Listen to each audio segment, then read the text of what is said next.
नमस्कार दोस्तों, आप सभी का बहुत बहुत स्वागत आपके अपने चैनल स्टडी फॉर सक्सेस में। कैसे आप सभी? आशा करता हूँ आप सभी अच्छे होंगे। आज का अपना दोस्तों टॉपिक रहेगा राज्य व्यवस्था के टॉप 30 MCQs। ये दोस्तों वो MCQs हैं जो बार बार कॉम्पिटिटिव एग्ज़ाम से पूछे गए हैं। वेरी इंपॉर्टेंट है आपके कॉम्पिटिटिव एग्ज़ाम्स के लिए, तो इसलिए दोस्तों वीडियो कंप्लीट देखिएगा। तो चलिए दोस्तों स्टार्ट करते हैं। और आपको भी इन क्वेश्चन के आंसर आ रहे थे, साथ साथ में आप अपना आंसर कमेंट बॉक्स में टाइप कर सकते हैं। चलिए दोस्तों पहले क्वेश्चन को देख लेते हैं। पहला प्रश्न दोस्तों इस प्रकार है, विश्व का सबसे बड़ा और लिखित एवं सर्वाधिक व्यापक संविधान किस देश का है? ऑप्शन ए है ब्रिटेन, ऑप्शन बी है Bharat, option C Canada, option D दक्षिण अफ्रीका। सोच समझ के आंसर दीजिएगा दोस्तों। विश्व का सबसे बड़ा और लिखित और सर्वाधिक व्यापक संविधान किस देश का है? तो सही आंसर इसका ऑप्शन नंबर बी रहेगा। विश्व का सबसे बड़ा और लिखित और सर्वाधिक व्यापक संविधान भारत का है। ऑप्शन बी फर्स्ट का सही हो जाएगा। नेक्स्ट प्रश्न, निम्न में से भारतीय संविधान कैसा है? ऑप्शन ए कठोर, ऑप्शन बी लचीला, ऑप्शन सी अंशतः कठोर अंशतः लचीला, ऑप्शन डी है ना ही कठोर और ना ही लचीला। सही आंसर दे दोस्तों, ट्राई करें आप भी साथ साथ में आंसर देने का। सही आंसर इसका रहेगा ऑप्शन नंबर सी रहेगा, अंशतः कठोर और अंशतः लचीला। Option number C is right answer. Next question, निम्नलिखित में से कौन सा कथन सही है? सही पूछा दोस्तों, कौन सा इनमें से सही है? भारतीय संविधान में कई विदेशी संविधान के तत्वों का समावेश किया गया है। ये दोस्तों सही है। भारतीय संविधान वयस्क मताधिकार की व्यवस्था करता है। ये भी सही है दोस्तों। और भारतीय संविधान एकल नागरिकता का प्रावधान करता है। तो ये तीनों दोस्तों ऑप्शन सही है और इसका ऑप्शन सही हो जाएगा ऑप्शन डी, उपरोक्त सभी। ऑप्शन नंबर डी थर्ड का। अगला प्रश्न है, संविधान के भाग 1 में निम्न में से किसका वर्णन किया गया? भाग 1 में किसका वर्णन किया गया? टोटल दोस्तों भाग कितने? 22 है। तो ऑप्शन ए है दोस्तों मूल अधिकार, ऑप्शन बी है नागरिकता, ऑप्शन सी है राज्य के नीति निर्देशक तत्व, ऑप्शन डी है संघ और उसका राज्य क्षेत्र। भाग 1 में किसका उल्लेख किया गया है? तो राइट आंसर इसका रहेगा ऑप्शन नंबर डी रहेगा, संघ और उसका राज्य क्षेत्र। भाग 1 में संघ और उसका राज्य क्षेत्र बताया गया है। नेक्स्ट क्वेश्चन, भारतीय संविधान पर सबसे अधिक प्रभाव किसका पड़ा है? यानी कि कौन से अधिनियम का सबसे अधिक इसके ऊपर प्रभाव है? भारत सरकार अधिनियम 1935 का, ब्रिटेन के संविधान का, संयुक्त राज्य अमेरिका के संविधान का या कनाडा के संविधान का? सबसे अधिक प्रभाव किसका है निम्न में से? तो right answer is option number A रहेगा, भारत सरकार अधिनियम 1935 का सबसे अधिक प्रभाव इसमें। ऑप्शन नंबर ए राइट हो जाएगा, पाँचवें का ऑप्शन ए। अगला प्रश्न है, भारतीय नागरिकों के मूल कर्तव्यों का विवरण संविधान के किस भाग में है? मूल कर्तव्यों का विवरण संविधान के किस भाग में? भाग 1, भाग 2 या भाग 4 या भाग 4 क में? मूल कर्तव्य वेरी इंपॉर्टेंट क्वेश्चन ये। तो 6 का सही आंसर रहेगा ऑप्शन नंबर डी रहेगा। भाग 4 में क है, उसमें मूल कर्तव्यों से संबंधित उल्लेख किया गया। ऑप्शन नंबर डी, 6 का ऑप्शन नंबर डी। अगर दोस्तों आपको हमारा ये कंटेंट पसंद आ रहा है या प्रयास पसंद आ रहा है तो वीडियो को लाइक करें और अपने दोस्तों के साथ में शेयर ज़रूर करें, ताकि और मित्र भी अपने साथ में जुड़ सकें और अपने ज्ञान को इम्प्रूव कर सकें। किसी की अगर हेल्प हो जाए तो उससे अच्छा कुछ हो नहीं सकता दोस्तों। नेक्स्ट प्रश्न है, भारत में वयस्क मताधिकार की उम्र सीमा क्या है? 18 वर्ष, ऑप्शन बी 20 वर्ष, ऑप्शन सी 21 वर्ष, ऑप्शन डी 25 वर्ष। भारत में वयस्क मताधिकार की उम्र सीमा क्या है? सही आंसर दोस्तों रहेगा ऑप्शन नंबर ए रहेगा, 18 वर्ष। अगला प्रश्न है, निम्न में से संविधान का कौन सा भाग नगर पालिकाओं से संबंधित है? नगर पालिकाओं से संबंधित भाग 5, भाग 7, भाग 8 या भाग 9? कौन सा भाग है जो नगर पालिकाओं से संबंधित है? सही आंसर है इसका ऑप्शन नंबर डी बिल्कुल सही हो जाएगा। भाग 9A में दोस्तों नगर पालिकाओं से संबंधित उल्लेख किया गया है। ऑप्शन नंबर डी 8वें का सही है। अगला प्रश्न है दोस्तों, किसने कहा भारत एक अर्धसंघात्मक राज्य है? ये कथन किसका है? भारत एक अर्धसंघात्मक राज्य है। Ivor Jennings, H.J. Laski, K C Wheare या इनमें से कोई नहीं।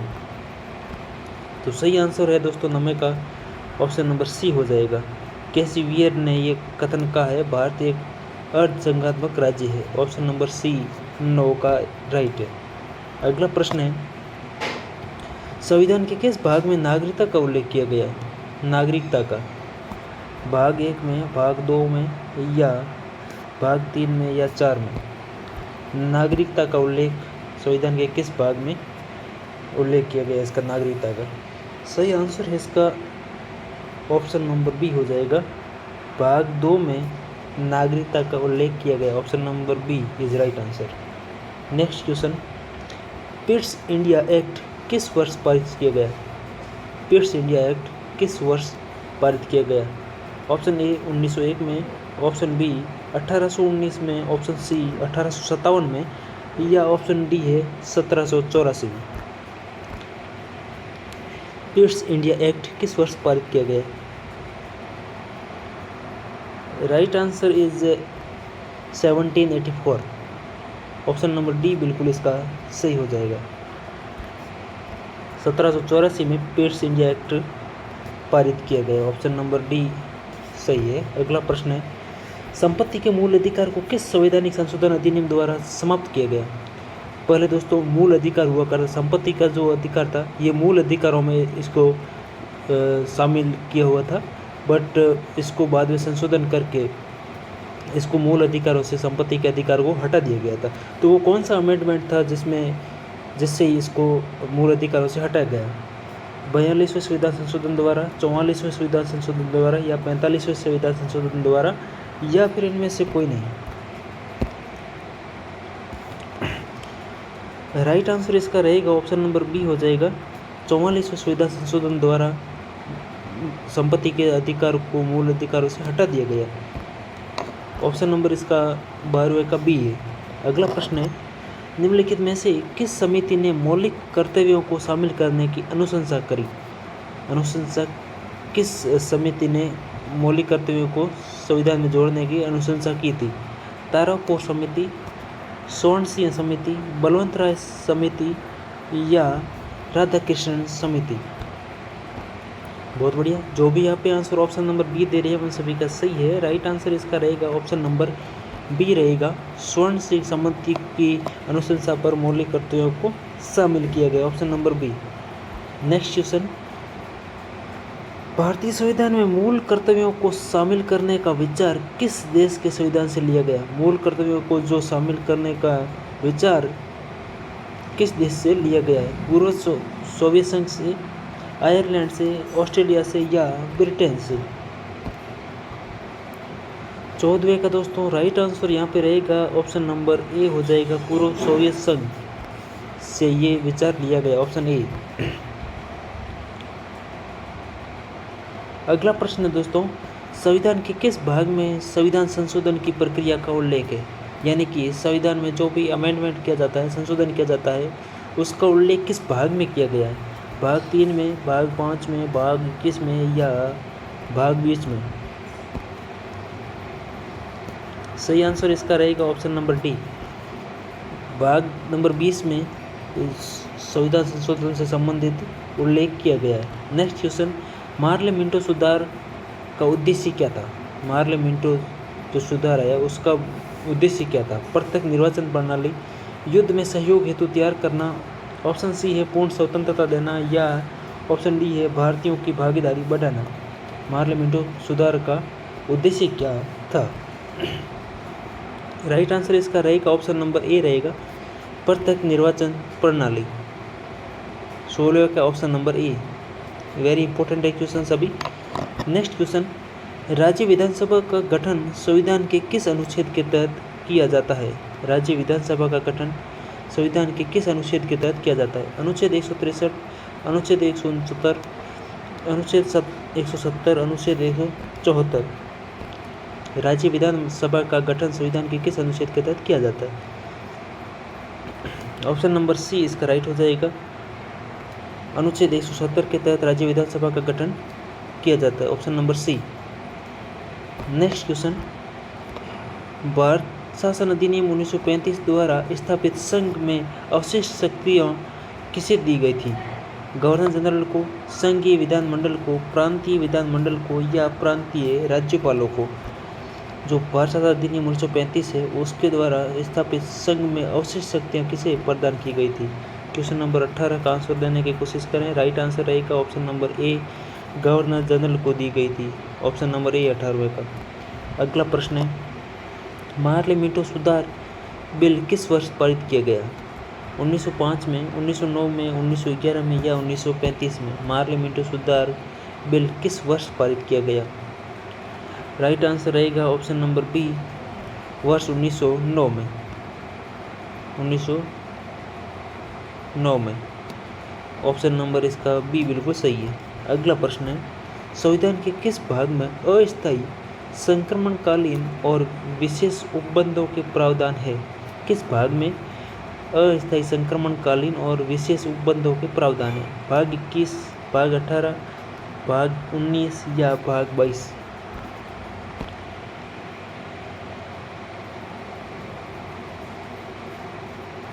राइट आंसर हो जाएगा ऑप्शन नंबर ए, इसका राइट हो जाएगा ऑप्शन नंबर ए, भाग 21 में अस्थायी संक्रमणकालीन और विशेष उपबंधों के प्रावधान किए गए। नेक्स्ट प्रश्न है, किस वाद ने संसद को मौलिक अधिकारों में संशोधन का अधिकार दिया है? ऑप्शन ए है गोलकनाथवाद, ऑप्शन बी है राजनारायण बनाम इंदिरा गांधीवाद, ऑप्शन सी है केशवानंद भारतीवाद या ऑप्शन डी है सज्जन कुमार वाद? सही आंसर है इसका ऑप्शन नंबर सी, केशवानंद भारतीवाद में संसद को मौलिक अधिकारों में संशोधन का अधिकार दिया गया। ऑप्शन नंबर सी इसका बिल्कुल सही है। अगला प्रश्न है, निम्न में से किस अधिनियम ने केंद्र में द्वैत शासन प्रणाली को स्थापित किया? केंद्र में द्वैत शासन प्रणाली को स्थापित किया। भारत शासन अधिनियम 1919, भारत परिषद अधिनियम 1909, भारत परिषद अधिनियम 1892, भारत शासन अधिनियम 1935। किस अधिनियम के तहत केंद्र में द्वैत शासन प्रणाली को स्थापित किया गया? राइट आंसर इज भारत शासन अधिनियम 1935, option number D is right answer 22वें का। नेक्स्ट क्वेश्चन, संविधान के किस भाग में नीति निर्देशक तत्वों का उल्लेख किया गया? नीति निर्देशक तत्वों का उल्लेख भाग 3, भाग 2, भाग 4 या भाग 9? संविधान के किस भाग में नीति निर्देशक तत्वों का उल्लेख किया गया है? सही आंसर है 23वें का ऑप्शन नंबर सी, भाग 4 में नीति निर्देशक तत्वों का उल्लेख किया गया। अगला प्रश्न, भारत के किन किन संघ शासित क्षेत्रों में विधानसभा अस्तित्व में है? दिल्ली व चंडीगढ़, चंडीगढ़ व पुडुचेरी, दिल्ली व लद्दाख या दिल्ली व पुडुचेरी? भारत के किन किन संघ शासित क्षेत्रों में विधानसभा अस्तित्व में है? सही आंसर इसका ऑप्शन नंबर डी हो जाएगा, दिल्ली व Puducherry is right answer, option number D. Next question, regulating act कब पारित किया गया? रेगुलेटिंग एक्ट कब पारित किया गया? 1771, 1773, 1785 या 1793? रेगुलेटिंग एक्ट कब पारित किया गया? 25वें का सही आंसर रहेगा ऑप्शन नंबर बी, 1773 में रेगुलेटिंग एक्ट पारित किया गया, option number B is right answer. Next question, Bharat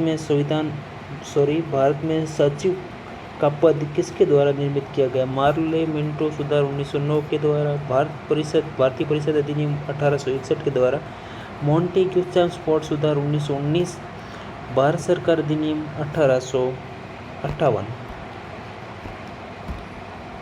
किस अधिनियम के तहत भारत में सचिव पद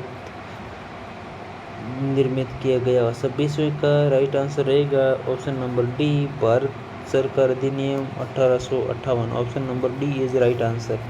अगला प्रश्न दोस्तों इस प्रकार है, राज्य मानवाधिकार आयोग के अध्यक्ष एवं सदस्यों की नियुक्ति राज्यपाल एक समिति की अनुशंसा पर करता है, जिसका अध्यक्ष निम्नलिखित में से कौन होता है? गृह मंत्री, विधानसभा का अध्यक्ष, मुख्यमंत्री या विधानसभा के नेता प्रतिपक्ष? वेरी इंपॉर्टेंट क्वेश्चन है। राज्य मानवाधिकार आयोग के अध्यक्ष एवं सदस्यों की नियुक्ति राज्यपाल एक समिति की अनुशंसा पर करता है, जिसका अध्यक्ष निम्न में से कौन होता है? 27वें का सही आंसर है ऑप्शन नंबर सी, मुख्यमंत्री is right answer, option number C. Next question, क्या राज्यपाल राज्य की विधानमंडल के सत्र में रहने के दौरान अध्यादेश जारी कर सकता है? क्या राज्यपाल राज्य की विधानमंडल के सत्र में रहने के दौरान अध्यादेश जारी कर सकता है? ऑप्शन ए हाँ, ऑप्शन बी नहीं, ऑप्शन सी है राष्ट्रपति की पूर्व अनुमति से, ऑप्शन डी है मंत्रिपरिषद की सलाह से।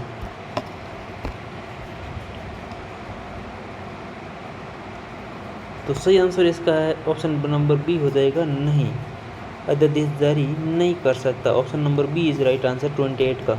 नेक्स्ट क्वेश्चन, राज्य सरकार को कानूनी मामलों में सलाह देने के लिए कौन अधिकृत है? मुख्य न्यायाधीश, महाधिवक्ता, महान्यायवादी या उच्च न्यायालय? राज्य सरकार को कानूनी मामलों में सलाह देने के लिए कौन अधिकृत है? जैसे केंद्र सरकार को कानूनी मामलों में सलाह देने के लिए होता है महान्यायवादी, और राज्य सरकार को कानूनी मामलों में सलाह देने के लिए होता है दोस्तों महाधिवक्ता। Option number B is right answer 29 का, ऑप्शन बी। नेक्स्ट क्वेश्चन, ये आज का क्लास का लास्ट क्वेश्चन है दोस्तों। भारत के संविधान के निम्नलिखित किस अनुच्छेद में राज्यपाल की शपथ का प्रारूप दिया गया है? राज्यपाल की शपथ का प्रारूप किस अनुच्छेद में दिया गया? अनुच्छेद 155, अनुच्छेद 154, अनुच्छेद 158, अनुच्छेद 159। राज्यपाल की शपथ का उल्लेख किस अनुच्छेद में किया गया?